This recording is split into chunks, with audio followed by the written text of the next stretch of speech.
వచ్చిన తర్వాత ఏం మేలు జరిగింది, వాళ్ళు వచ్చి ఏం చేశారు అన్నది ఒక్కసారి మైకు పెట్టి ప్రజల్ని దయచేసి అడగండి.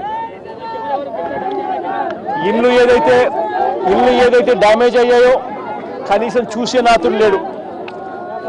ఒక ఏరియాకి వచ్చేసి ఎన్ని ఇళ్ళు డ్యామేజ్ అయ్యాయని కూడా చూసే కార్యక్రమం లేదు. వాళ్ళు ఇష్టం వచ్చినట్టు ఒకటో రెండో వాళ్ళు రాసుకుంటున్నారు, పోతున్నారు. కొన్ని సందర్భాలలో అది కూడా జరగడంలా. పోనీ రాసుకున్న వాటికన్నా కానీ ఏదైనా కాంపెన్సేషన్ ఇస్తున్నారా అంటే అది ఇంతవరకు దమ్మిడీ లేదు. పోనీ 25 కేజీల బియ్యం అన్నా కనీసం అందరికీ యూనిఫామ్గా ఇస్తున్నారు అని అంటే అది లేదు. కనీసం పావుల భాగానికి కూడా కనీసం పావుల భాగం ప్రజలకు కూడా కనీసం అడిషనల్గా ఇచ్చే 25 కేజీలు బియ్యం అందడం లేదు. మరి ఏం చేస్తూ ఉన్నారు ఇక్కడ? చంద్రబాబు నాయుడు గారు ఇక్కడికి వస్తారు, వచ్చి అధికారులను తిడతాడు. అధికారులను తిడితే ఏమొస్తుంది?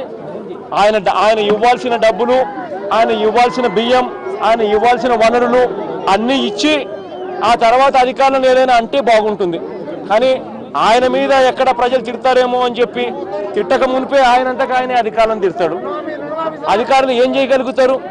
ఆయన ఇస్తే కదా అధికారులు పంపిణీ చేసేది. ఇక్కడికి వచ్చి జరిగేది ఏంది అనేది మీరంతకు మీరే దయ ఉంచి మానవతా దృక్పథంతో మీరు ప్రజల తరపున మీరు మైకులు పెట్టి అడగండి, ఎంతమందికి మేలు జరిగింది, ఏ లెవెల్లో వాళ్ళు బతుకుతూ ఉన్నారని. గత 10 రోజుల నుంచి వర్షాలు కురుస్తూనే ఉన్నాయి. పనులకు పోలేని పరిస్థితిగా ఉంది. పనులకు పోలేక కనీసం బయటికి పోయి ఉపాధికి పోయి కనీసం కాస్తో కూస్తో 100-150 రూపాయలు సంపాదించే పరిస్థితి కూడా లేదు.